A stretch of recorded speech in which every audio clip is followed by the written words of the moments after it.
Welcome all to our channel GTech Fluent. Our today's topic number 9 in ASP.NET Core video series is configurations in ASP.NET Core. So in this video, we'll discuss the different way of storing the configurations, what is default configuration in ASP.NET Core, and how to read the configuration in ASP.NET Core. So in ASP.NET Core, the web.config file was totally out of use. But if you want to host an ASP.NET Core web application on IIS, you must need to still use it. Instead of web.config, the configuration of ASP.NET Core application is based on the list of key value pairs collected at the runtime from the variety of data sources, such as settings file, which include the JSON, XML, and INI file, command line arguments, environment variables are there, in-memory objects, Azure key vaults, and we can also create the custom provider and add them into our ASP.NET Core application. So for our video tutorial series, we required setting files, environment variables, in-memory objects. So if anyone wants to create the video or cover the other configuration options, please let us know and do comments on this video. You might be worried about how to manage to add the files and read the data from the different data sources. So don't worry, all values from the different data sources are loaded and composed into the single container. And the configuration data is commonly built into the constructor of startup.cs class file. So let's switch to Visual Studio and the C configuration in action. So we are in our project which we have created for this video tutorial series. And before making any changes for the configuration, we have added one key in app.setting file. The key name is myJSON key, and in startup.cs file we have read that key from the configuration. So let's run and check. Look, we are getting the value from that our key, but as of now we have not did any changes for this configuration. So the question come to our mind is how that configuration is work.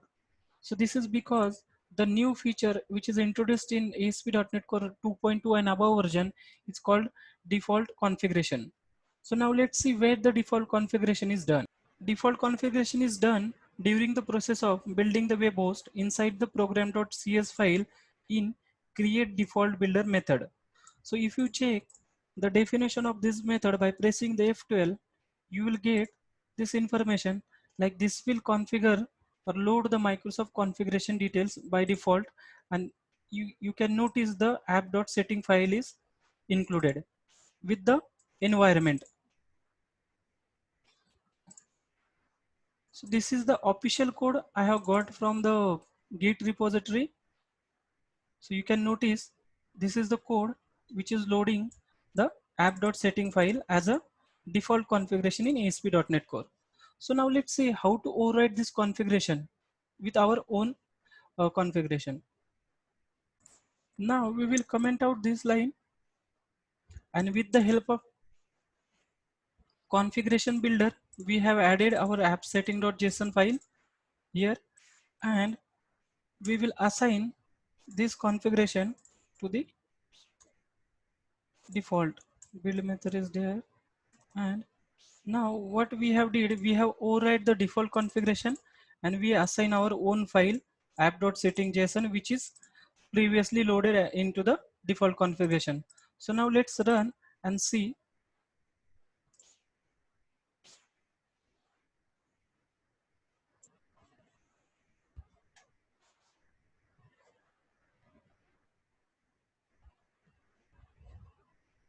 Look, we are getting the same result. So now let's see how to add the XML file into this configuration. Similar way, for JSON we have a add.json file extension method. So similar way we have a add XML file, and we'll give the XML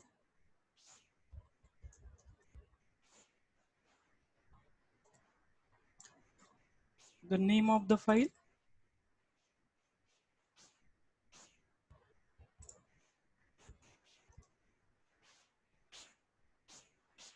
and inside the XML file we have a this key my XML key. So we'll read that value here.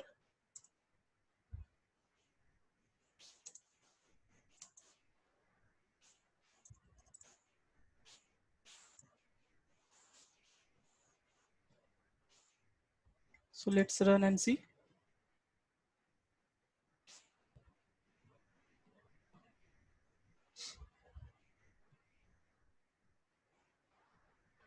Look, we are getting the value from XML. So in this way, we add the XML. So let's see how to add the INI file in the configuration. So similar way, we'll add the INI file. So we have a method for add INI file, and we'll give the name of our INI file. So I have created this file.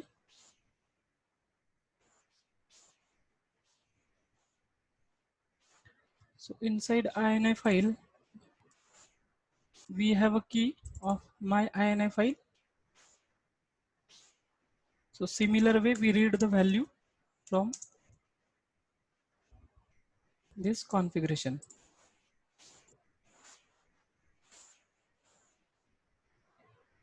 Let's run and see.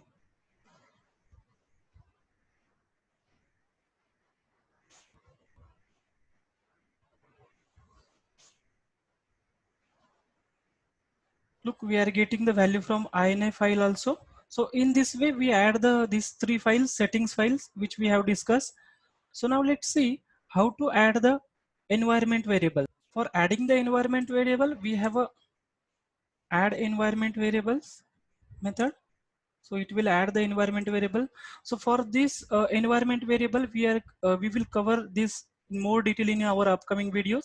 So simply you need to add this as a method. So now let's see how to add .NET objects into our configuration.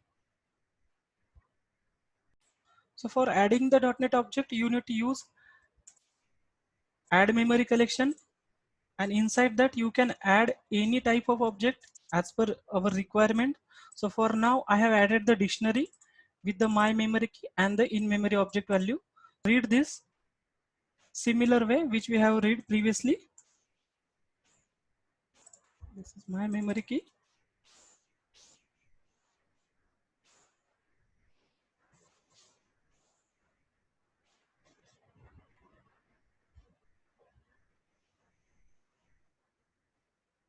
Look, we are getting the value from this memory objects.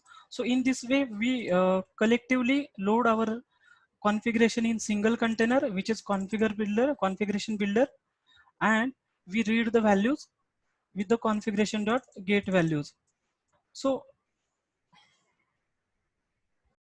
so reading the value from the configuration, we have used this get value method.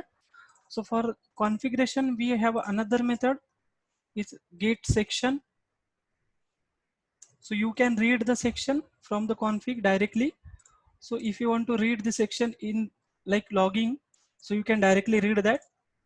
So we have read the configuration in service, but now let's see how to read the configuration in controller. So to read the configuration in controller level, so first we need to add the configuration dependency in services. So in this way, we add as a singleton object in the configuration, and let's comment out this.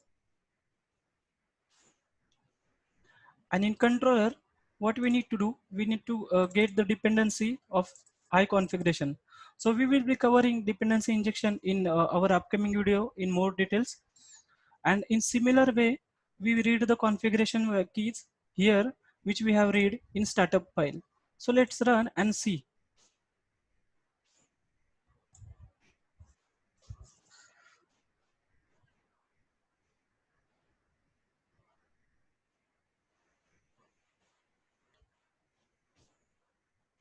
Look, we are getting the values from the our configurations which we have stored.